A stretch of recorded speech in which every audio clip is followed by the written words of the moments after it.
नमस्कार मेरे प्यारे विद्यार्थियों, मित्रों, सहपाठियों।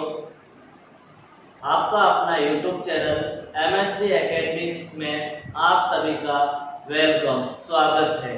आज का मोटिवेशनल कोट जो आपको ऊर्जावान बनाएगा, जो आपके चेहरे पे मुस्कान लाएगा, जो आप स्फूर्तिवान हो, आप मेहनत करने के लिए तैयार हो, हमें शरीर में ऊर्जा प्रदान करेगा। तो हमारा मोटिवेशनल कोट क्या है, आज का सुविचार क्या है, तो सुनिए आज का सुविचार। हौसलों के आगे कोई नहीं होता, हौसलों के आगे कोई नहीं होता, कड़े परिश्रम का कोई विकल्प नहीं होता, कड़े परिश्रम का कोई विकल्प नहीं होता। दिल में हो जज्बा कुछ कर दिखाने का, दिल में हो जज्बा कुछ कर दिखाने का, तो जलते दिए को भी आंधियों का डर नहीं होता, तो जलते दिए को भी आंधियों का डर नहीं होता। हमें सफलता प्राप्त करनी है तो हमें कड़े से कड़ी मेहनत करनी होगी, हमें परिश्रम करना होगा। हम मेहनत करेंगे या परिश्रम करेंगे तभी हम सफल हो पाएंगे। सफलता प्राप्त करने के लिए हमें अपने आप को मेहनत करनी होगी, हमें अपने आप को धूप में तपाना होगा, परिश्रम करनी होगी, पसीना बहाना होगा। जब हम पसीना बहाएंगे, हम मेहनत करेंगे तो ही हम सफल हो पाएंगे। तो सफलता प्राप्त करने के एक ही टारगेट होना चाहिए, हमें अधिक से अधिक कड़ी से कड़ी मेहनत करनी होगी। और मेहनत करने के लिए हमें पढ़ना होगा, जज्बा होना चाहिए, किसी लक्ष्य को प्राप्त करने में जज्बा होना चाहिए। तो आपको पता ही है, हम रीट लेवल फर्स्ट की तैयारी कर रहे हैं, रीट लेवल फर्स्ट में मैथ की तैयारी करें। जैसा कि हमने एक यूनिट पूरी कर ली है, जिसके अंदर 1 करोड़ तक की संख्याएं था, भाजकताएं थी, भाजकता के नियम थे, पूर्ण संख्याएं थी, संख्याओं के बारे में था, वो हमने टॉपिक क्लियर कर लिया। अब यूनिट सेकंड हमारे पास स्टार्ट हुई, जिसके हम भिन्न के बारे में पढ़ेंगे, भिन्न से संबंधित क्वेश्चनों को सरल करना सीखेंगे। मेरा टारगेट है आपको अधिक से अधिक पढ़ाना, अच्छा से अच्छा कंटेंट देना, जिससे आप अच्छे से अच्छे मार्क्स प्राप्त कर सको, आप पूरे में से पूरे मार्क्स प्राप्त कर सको। ये मेरा टारगेट है। और आपको भी अपना कुछ टारगेट होना चाहिए कि हमारा YouTube चैनल, अपना YouTube चैनल सबके साथ शेयर करो, ज्यादा से ज्यादा लोगों के साथ शेयर करो। एक जना 5 को भी शेयर करेगा तो बहुत लोगों के पास पहुंच जाएगा। क्योंकि अभी ऑनलाइन एजुकेशन चल रहा है, ऑनलाइन एजुकेशन का ट्रेंड चल रहा है, ऑफलाइन बंद है कोविड की वजह से। तो हमें ऑनलाइन तैयारी करनी है, घर बैठे हमें तैयारी करनी है और परीक्षा में सफलता प्राप्त करनी है। तो हमें अधिक से अधिक मेहनत करनी है और हमारा अपना YouTube चैनल उसको ज्यादा से ज्यादा शेयर करना। और सब्सक्राइब नहीं किया तो सब्सक्राइब जरूर करना, जिससे आने वाले वीडियो का आपको नोटिफिकेशन भी जरूर मिले।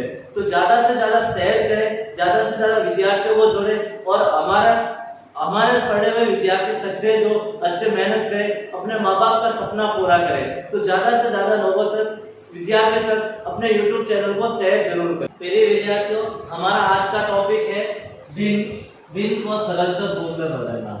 भिन्न को सरलतम रूप में बदलना, सरलतम रूप में बदलना। और इसके साथ ही टॉपिक होगा, इसको आगे हम और बढ़ाएंगे। तो भिन्न का सरलतम रूप हम फर्स्ट पढ़ेंगे, उसके बाद हम करेंगे भिन्न की तुलना। हम क्या करेंगे? भिन्न की तुलना करेंगे, भिन्न की तुलना करना सीखेंगे। तो हमारा टॉपिक फर्स्ट रहेगा भिन्न को सरलतम रूप में बदलना। जैसे कि हमने लास्ट क्लास में, कल वाली क्लास में हमने सीखा था, जो लास्ट क्लास थी उसके अंदर हमने सीखा भिन्न को कैसे लिखते हैं। हम भिन्न को P बटा Q के रूप में लिखते हैं, जिसमें P अंश होता है और Q हमारे पास क्या होता है? हर होता है। तो भिन्न हमेशा अंश बटा हर के रूप में होती है। इसके अलावा हमने लास्ट क्लास में भिन्न के प्रकार के बारे में सीखा था। भिन्न के प्रकार 3 थे, हमने 3 सीखे थे। एक तो उचित भिन्न, एक था अनुचित भिन्न और एक था मिश्र भिन्न। 3 भिन्न के बारे में सीखा था हमने, उचित भिन्न, अनुचित भिन्न और मिश्र भिन्न, प्रॉपर, इम्प्रॉपर और मिक्स्ड फ्रैक्शन, इसके बारे में सीखा था। इसके अलावा हमने ये भी सीखा था कि इसको हम संख्या रेखा पर कैसे प्रदर्शित करें। तो हमने यहाँ तक हम लास्ट क्लास में सीख चुके। आगे आज हम भिन्न को सरल रूप में कैसे बदलेंगे वो सीखेंगे। जैसे मैं एक क्वेश्चन लेता हूँ कि भिन्न को सरल रूप में बदलने के लिए, जैसे मेरे पास एक संख्या है, हमारे पास एक भिन्न है, फ्रैक्शन है। जैसे मैं फ्रैक्शन लिखता हूँ 27 बटा 36। फ्रैक्शन क्या है? 27 बटा 36। ये हमारे पास एक भिन्न है। भिन्न है इसका मतलब ये तो हमारे पास अंश है और ये हमारे पास क्या है? हर है। हमें इसको छोटे रूप में बदलना है, सरलतम रूप है। इसका सरल रूप क्या होगा? सरल रूप में बदलने के लिए हमें जो हमारे पास भिन्न है उस भिन्न में अंश और हर में दोनों में समान संख्या का भाग देना है। क्या करना है? हमें समान संख्या का भाग देना है, या समान संख्या किसकी टेबल से दोनों नंबर कट जाएंगे, एक ही टेबल से भाग देना हमें। जब भी हम भाग देंगे सरलतम में बदलेंगे तो जो हमारे पास अंश और हर होगा उसमें हमेशा एक ही टेबल का भाग देना है। एक ही टेबल का मतलब है समान संख्या का भाग देना हमें। और एक संख्या में जैसे हमारे पास ये संख्या 27/36, तो मैं देखता हूँ इसमें 9 का भाग जाता है दोनों में, 9 3 27, 9 4 36, तो मेरे पास भिन्न प्राप्त हुई 3/4, जो इसका क्या है? सरलतम रूप है। 27/36 का क्या है? सरलतम रूप है कि हम इसको सरल रूप छोटा रूप में लिख सकते हैं। तो हमें जैसे 27/36 में मैंने 9 का भाग किया तो मेरे पास 3/4 इसकी सरल भिन्न प्राप्त हुई।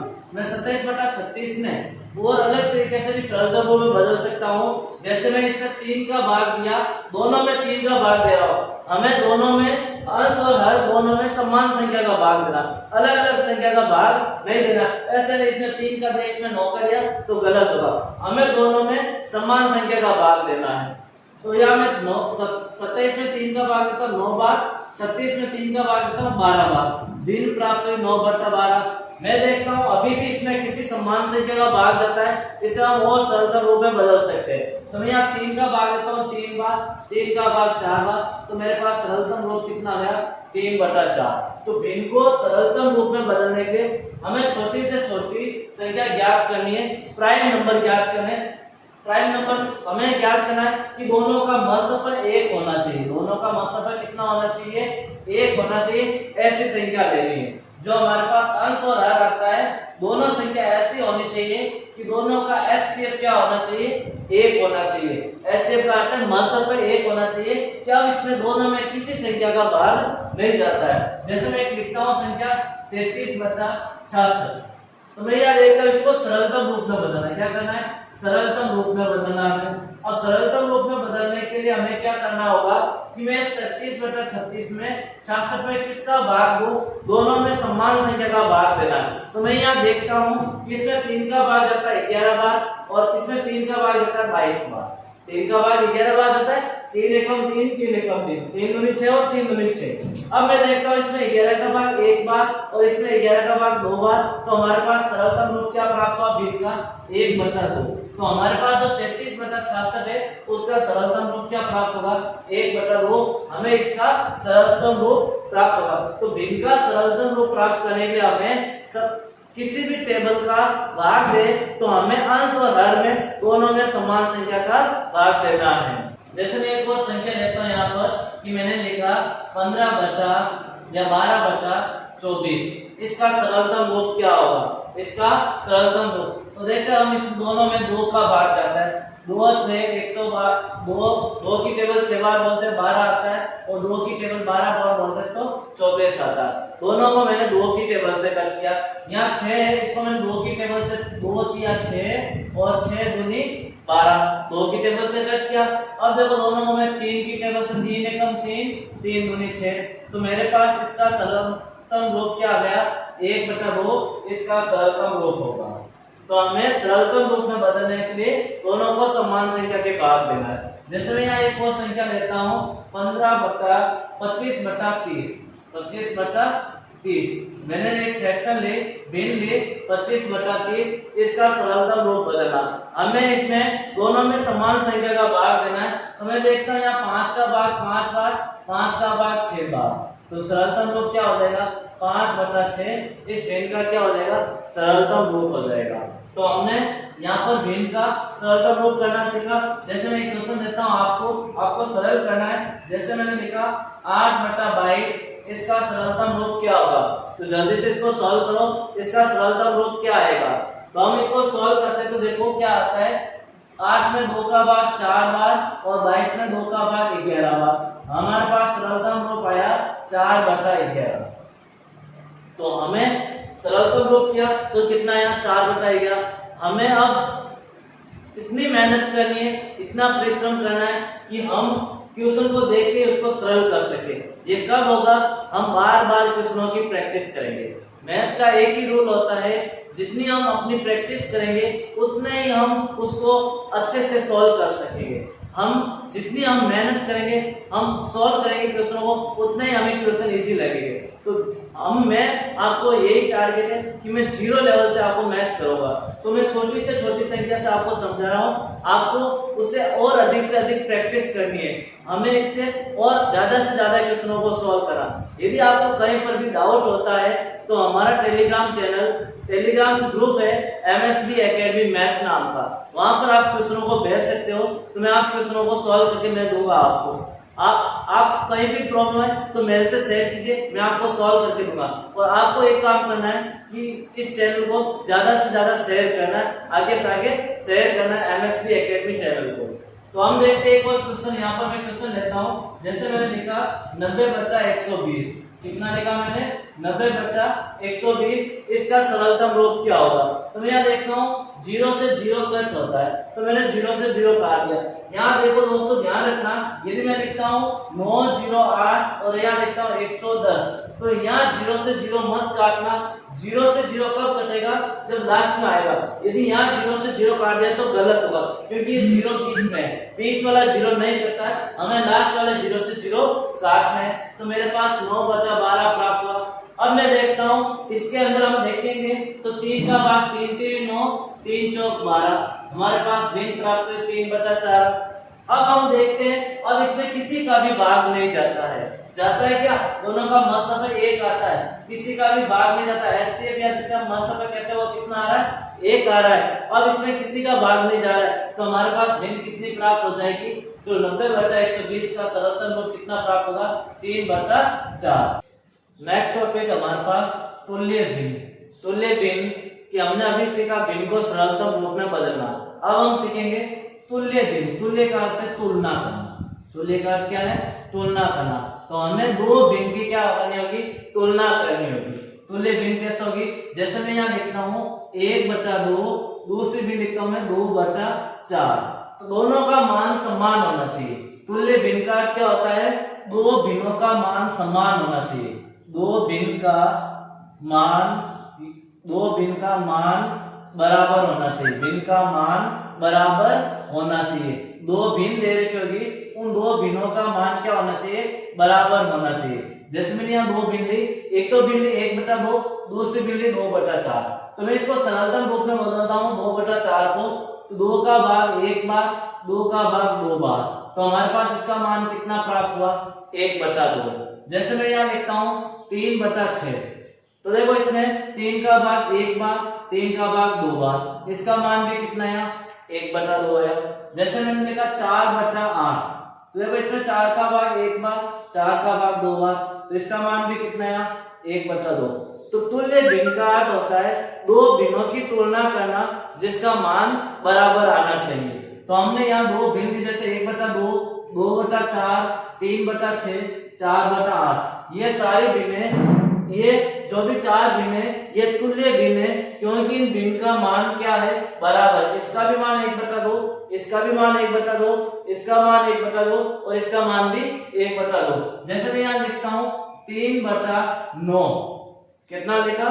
3/9, और दूसरी भिन्न लिखी मैंने 12/36। तो देखो इन दोनों का मान बराबर आएगा। मैंने 3 का भाग दिया 1 बार, 3 का भाग 3 बार, इसका मान है 1/3। मैंने इसमें देखो 12 का भाग दिया 1 बार, 12 का भाग दिया 3 बार, इसका मान भी कितना है? 1/3। तो ये दोनों भिन्न क्या है? तुल्य भिन्न है। दोनों भिन्न क्या है? तुल्य भिन्न है। इसका मतलब क्या होगा? दो भिन्न का मान क्या होना चाहिए? बराबर। तो मैं लिख सकता हूँ A/B बराबर C/D। क्या लिखा मैंने? A/B बराबर C/D। एक भिन्न है A/B, दूसरी भिन्न है C/D। यहाँ दिख तो रही है अलग अलग भिन्न, A अलग है, B अलग है, C अलग है, D अलग है, लेकिन इसका मान क्या आपस में बराबर है। तो हम इस भिन्न को क्या कहेंगे? तुल्य भिन्न कहेंगे। नेक्स्ट हम लेंगे किसी भी भिन्न को तुल्य भिन्न में बदलना। कोई भी भिन्न दे रखिए, भिन्न को तुल्य भिन्न में बदलना, हम उसकी तुल्य भिन्न कैसे ज्ञात करेंगे? जैसे मैं देता हूँ 1/2 की तुल्य भिन्न कौन सी होगी? तो 1/2 की तुल्य भिन्न ज्ञात करनी तो हमें सेम संख्या या समान संख्या से क्या करना? गुणा करना। जैसे मैंने यहाँ 2 से गुणा किया तो 2 एकम 2, 2 दूनी 4। जैसे मैंने लिखता हूँ 1/2 की 4 से गुणा किया तो मेरे पास हुआ 4 एकम 4, 4 दूनी 8। तो ये 1/2 की क्या है, तुल्य भिन्न है। तुल्य भिन्न का अर्थ है समान संख्या से अंश व हर को गुणा करना। जैसे मैं लेता हूँ 7/4 की तुल्य भिन्न क्या होगी, तो मैं लिखता हूँ 7/2, इसको मैंने 2 से गुणा किया तो कितना हो, 7 दूनी 14, 2 दूनी 4। जैसे मैं यहाँ लिखता हूँ 7/2 को मैंने 5 से गुणा किया तो मेरे पास कितना हो, 7 5 35, 5 दूनी 10। तुल्य भिन्न का अर्थ है किसी भी संख्या भिन्न दे रखी है उसको समान संख्या से गुणा करना। जैसे मैंने 2 से गुणा किया या 4 से गुणा किया या 5 से गुणा किया। जैसे मैं यहाँ 7/2 को 7 से भी गुणा करूं तो भी मेरे पास तुल्य भिन्न प्राप्त होगी। 7 7 गुणा 49 और 7 दूनी 14, तो हमारे पास भिन्न प्राप्त होगी 49/14। ये 7/2 की तुल्य भिन्न है। तीनों 14/4, 33/10 और 49/14 7/2 की तुल्य भिन्न है। देखो एक क्वेश्चन लेते हैं हम, 7 यहाँ मैं लिखता हूँ 7/5 की या 7/5 को तुल्य भिन्न में बदलिए। किसमें बदलना है, तुल्य भिन्न में बदलना है। तुल्य भिन्न में बदलिए, किसमें बदलिए, तुल्य भिन्न में बदलिए, जिसमें यदि अंश 35 हो, सेकंड अंश 42 हो, थर्ड हर 45 हो। तो हमारे पास किसमें बदलना है, तुल्य भिन्न में बदलना है, जिसमें अंश 35 हो, अंश 42 हो, हर 45 हो। तो हमें ऐसे इसकी तुल्य भिन्न ज्ञात करनी जिसमें अंश 35 होना चाहिए, हर 45 होना चाहिए, अंश 42 होना चाहिए। हमें 3 तुल्य भिन्न ज्ञात करनी। मैं फर्स्ट तुल्य भिन्न ज्ञात करता हूं जिसमें अंश कितना होना चाहिए, 35 होना चाहिए। तो मैंने भिन्न लिखी 7/5। अंश कौन सा है, ऊपर वाला अंश है। हमें अंश चाहिए 35, कितना चाहिए, 35। अब 35 कैसे आएगा, जब मैं 7 की टेबल 5 बार बोलूंगा तब 35 आएगा। 7 5 35, तो 7 को 5 से गुणा किया तो 35 आया। और तुल्य भिन्न में बदलना का अर्थ अंश और हर को समान संख्या से गुणा करना। तो 5 को 5 से गुणा किया 25, तो हमारे पास तुल्य भिन्न आएगी 35/25। जैसे सेकंड हेयर का अंश 42 होना चाहिए, अंश कितना होना चाहिए, 42। हमारे पास भिन्न है 7/5, इसका अंश हमें चाहिए 42। 42 का अर्थ है, अब देखो अंश 42 चाहिए तो 7 को किससे गुणा करें कि 42 आ जाए। मैं 7 को 6 से गुणा करता हूं तो 7 6 42, 7 6 कितना होता है, 42 होता है। तुल्य भिन्न ज्ञात करना है तो यहाँ पर भी 6 से गुणा किया तो 6 पंचाणु 30, तो हमारे पास तुल्य भिन्न प्राप्त हुई 42/30। जैसे मैं पूछूं हर 45 होना चाहिए, अब हमें क्या दे रखा है कि हर 45 होना चाहिए। जैसे मैंने यहाँ भिन्न लिखी 7/5, जिसका हर 45 होना चाहिए। हर होता है डिनोमिनेटर नीचे वाली संख्या, जो कितनी होनी चाहिए, 45 होनी चाहिए। अब ये 45 कब आएगा, 5 की टेबल 9 बार बोलूंगा तो 45 आएगा। 5 की टेबल 9 बार बोलेंगे तो 45 आता है। 5 9 45, तो 7 की टेबल भी कितने बार बोलेंगे, 9 बार बोलेंगे। और 7 9 कितना होते हैं, 63 होते हैं। तो हमारे पास भिन्न प्राप्त होगी 63/45। भिन्न क्या प्राप्त होगी, 63/45। इस प्रकार 7/5 की 3 तुल्य भिन्न ज्ञात करनी थी, तीनों ज्ञात कर रहे। नेक्स्ट क्वेश्चन हमारे पास 2/9 को तुल्य भिन्न में बदलिए। हमें 2/9 को किस में बदलना, तुल्य भिन्न में बदलना। जिसका अंश क्या होना चाहिए, 16 होना चाहिए। दूसरा जिसका अंश 10 होना चाहिए। तीसरी तुल्य भिन्न जिसमें हर 45 होना चाहिए। चौथी तुल्य भिन्न जिसमें हर कितना होना चाहिए, 54 होना चाहिए। तो मैं यहाँ फर्स्ट लेता हूं कि अंश कितना होना चाहिए, 16 होना चाहिए। अंश कितना होना चाहिए, 16। मैं यहाँ लेता हूँ भिन्न 2/9, इसका अंश 16 होना चाहिए। तो यहाँ देखिए 2 को किससे गुणा किया, 16 आया। मैंने 8 से गुणा किया तब कितना आया, 16 आया। तो मैं 9 को भी कितने से गुणा करूंगा, 8 से गुणा करूंगा। जो हर है उसको भी किससे गुणा करेंगे, 8 से गुणा करेंगे। तो 9 8 72, तो हमारे पास तुल्य भिन्न प्राप्त होगी 16/72। इसी प्रकार सेकंड क्वेश्चन है जिसका अंश कितना होना चाहिए, 10 होना चाहिए। तो मेरे पास भिन्न है 2/9, अंश हमें 10 चाहिए। तो 2 की टेबल कितने बार बोलेंगे कि 10 आएगा? 2 की टेबल 5 बार बोलेंगे, 2 का पहाड़ा 5 बार बोलेंगे, तो 2 का पहाड़ा 5 बार बोलेंगे तो 10 आएगा। अब हमें इसको भी कितने से गुणा करना है? 5 से गुणा करना है। तो 9 की टेबल 5 बार बोलेंगे तो 9 5 45। तो हमारे पास तुल्य भिन्न क्या हो गई? 10/45। इसी तरह से तीसरी हमारे पास दे रखी है, इसका हर 45 होना चाहिए। क्या होना चाहिए? हर 45 होना चाहिए। हर 45 चाहिए तो हम देखो यहाँ 2/9 लिखता हूं मैं, तो हर 45 चाहिए तो मैं 9 को 5 से गुणा करता हूं तो 45 आएगा। तो 2 को भी 5 से गुणा करेंगे तो 10/45। ये दोनों सेम है, दोनों क्या सेम है। यहाँ तो मैंने अंश 10 पूछ लिया और यहाँ पर क्या बोल लिया? हर 45 होना चाहिए। अब फोर्थ क्या है हमारे पास? हर 54 होना चाहिए। हर कितना होना चाहिए? 54 होना चाहिए। तो हम देखते हैं यहाँ पर हर 54 कब आएगा। तो मैं यहाँ लिखता हूँ एक दिन 2/9 जिसमें हर 54 होना चाहिए। तो अब देखो 9 की टेबल, 9 का पहाड़ा कितने बार बोलेगी 54 आएगा? हम 9 की पहाड़ा 6 बार बोलेंगे, 9 6 54। तो यहाँ पर इसको भी 6 बार बोलेंगे तो 6 दूनी 12। तो हमारे पास भिन्न कितनी प्राप्त हो जाएगी? 12/54। एग्जाम में क्वेश्चन इस टाइप का आएगा कि 7/5 की तुल्य भिन्न है यदि अंश 56 है तो। अंश 56 है तो 7/5 की तुल्य भिन्न कौन सी है इसमें से? अब देखो इसमें अंश 56 चारों ऑप्शन में है, हमें देखना है इसका हर क्या होगा। तो मैं यहाँ लिखता हूँ 7/5 को अंश 56 करना हमें, तो 7 को किससे गुणा करे? 7 की टेबल कितने बार बोले कि 56 आएगा? तो मैं 7 की टेबल 8 बार बोलूंगा तो 8 और 7 ही 56 आएगा। तो अब हमें तुल्य भिन्न ज्ञात करना, तो हर को भी कितने से गुणा करना? 8 से। 8 5 40। तो हमारे पास भिन्न प्राप्त हुई 56/40। भिन्न कितनी प्राप्त हुई?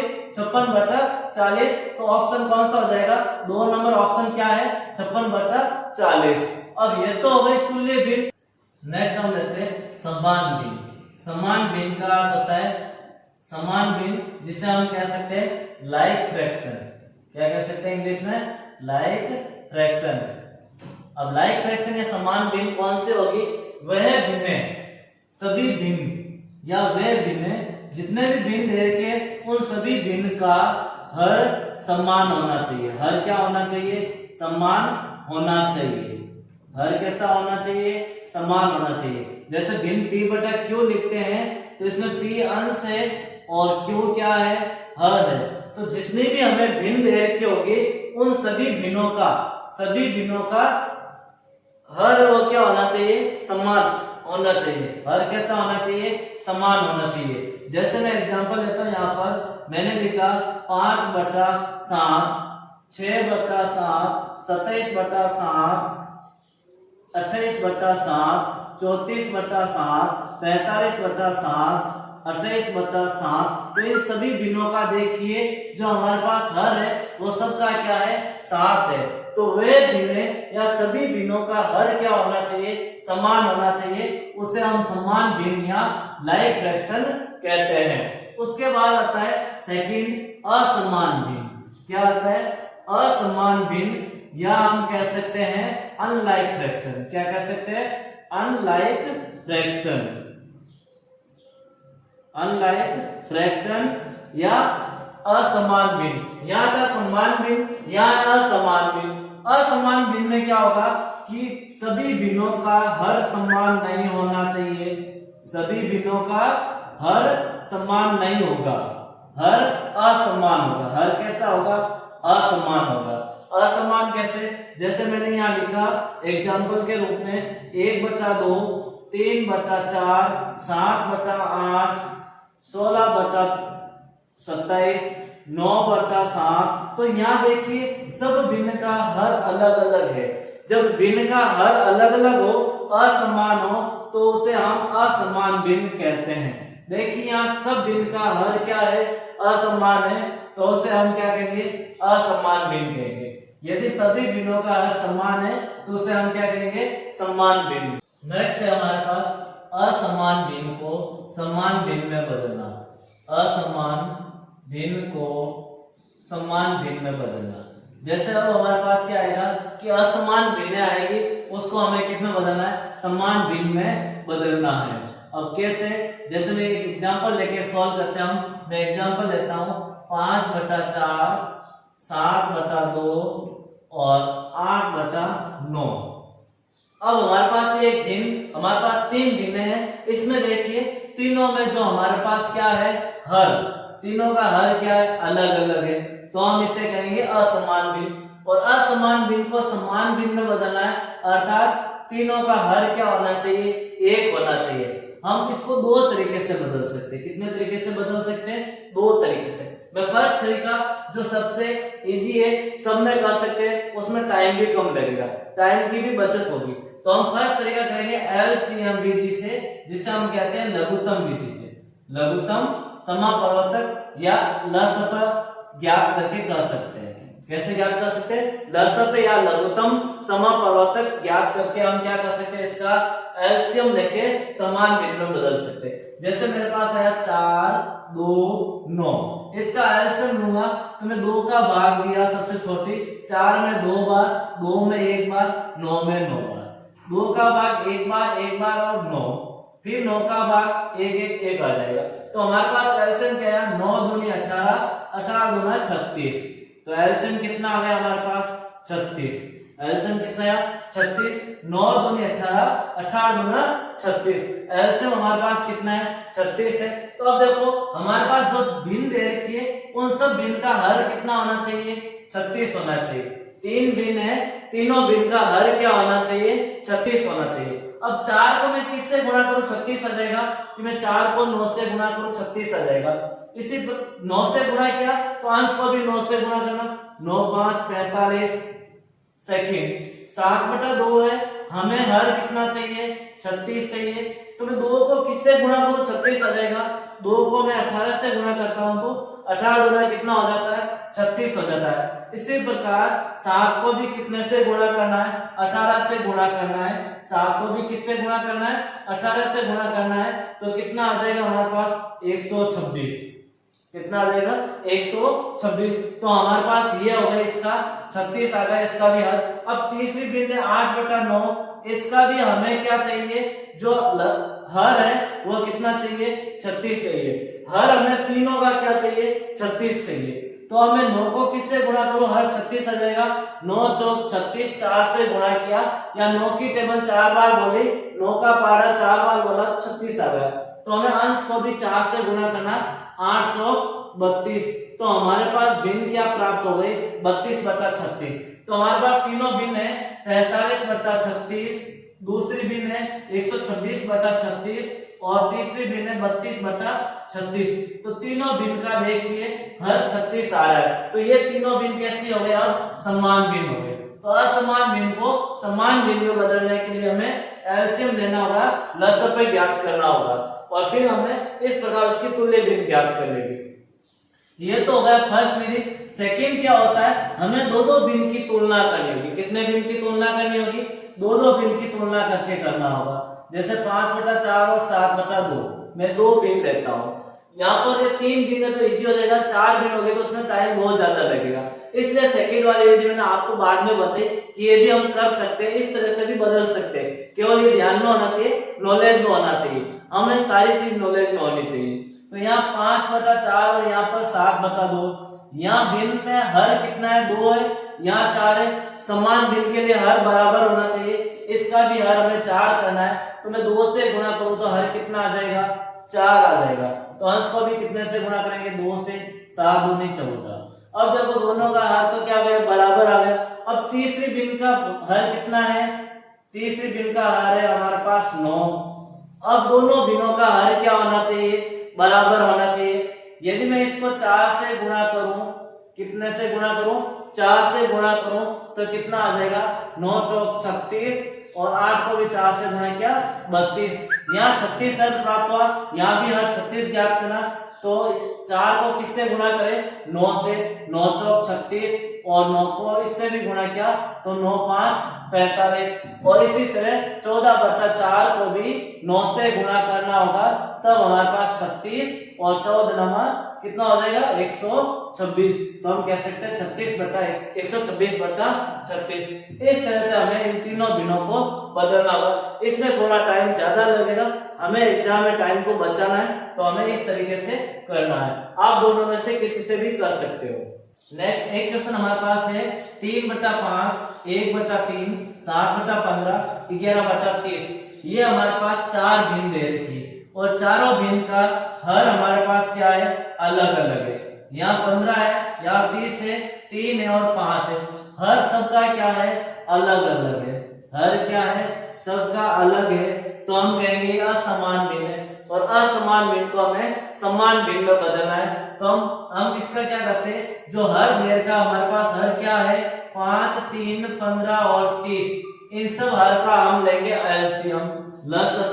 तो 5, 3, 15, 30 इसका एलसीएम क्या आएगा। तो मैं सबसे पहले 2 का भाग देता हूँ, 5 में नहीं जाता है, 3 में नहीं जाता है, 15 में नहीं जाता है, 30 में जाता है, 15 दूना 30। फिर मैं 3 का भाग देता हूँ, 5, 1, 5, 5। फिर मैं 5 का भाग देता हूँ, 1, 1, 1 और 1। तो हमारे पास कितना है 5, 3, 15, 15 दूना 30। हमारे पास एलसीएम कितना आ गया, जिसे हम लसअ पे कहते हैं 30 आ गया। लसअ पे कितना है हमारे पास 30 आ गया। तो हम इन सभी भिन्नों का लसअ पे कितना करना है, हर कितना करना है, हर 30 करना है। जैसे 3/5 है, इसका मेरे को हर 30 चाहिए। कितना चाहिए, हर 30 चाहिए। तो मैं 5 को किससे गुणा करूंगा, 30 आएगा। 5 की टेबल 6 बार बोलूंगा तो 30 आएगा। 5 है 30। इसी तरह अंश को भी हम 6 से गुणा किया, 6 3 18। इसी तरह सेकंड क्या है, 1/3 है, हमें हर 30 चाहिए। तो मैंने इसको 10 से गुणा करूंगा 3 को, तब मेरे पास हर 30 आएगा। तो मैं अंश को भी कितने से गुणा करूंगा, 10 से। तो हमारे पास भिन्न प्राप्त हो गई 10/30। तीसरी भिन्न क्या है, 7/15 है, इसका भी हर हमें 30 चाहिए। तो मैं 15 को 2 से गुणा करता हूँ, 30 आएगा। तो यहाँ 7 को भी 2 से गुणा किया, 14। और ये लास्ट वाली भिन्न तो हमारे पास 11/30 है। अब देखो तीनों का भिन्न, 4 भिन्न और चारों भिन्नों का अंश कितना हमारे पास, सॉरी हर 30 है, और सभी भिन्नों का हर कितना होगा 30। तो हम कहेंगे 18/30, 10/30, 14/30 और 11/30। इन सब भिन्नों का हर हमारे पास 30 है, तो हम कहेंगे समान भिन्न है। जब 4 भिन्न दे रखी है, उसको समान भिन्न में बदलना है, तो हमें एलसीएम विधि से ही करना है। उससे करेंगे तो टाइम अधिक लगेगा। तो इस तरह से हमने आज क्लास में फर्स्ट हमने सीखा था सरलता रूप में बदलना, सेकंड फिर हमने सीखा था समान भिन्न, असमान भिन्न, तुल्य भिन्न और असमान भिन्नों को समान भिन्न में बदलना। ये आज की क्लास में हमने किया। इसके आगे की क्लास हम कल लेंगे।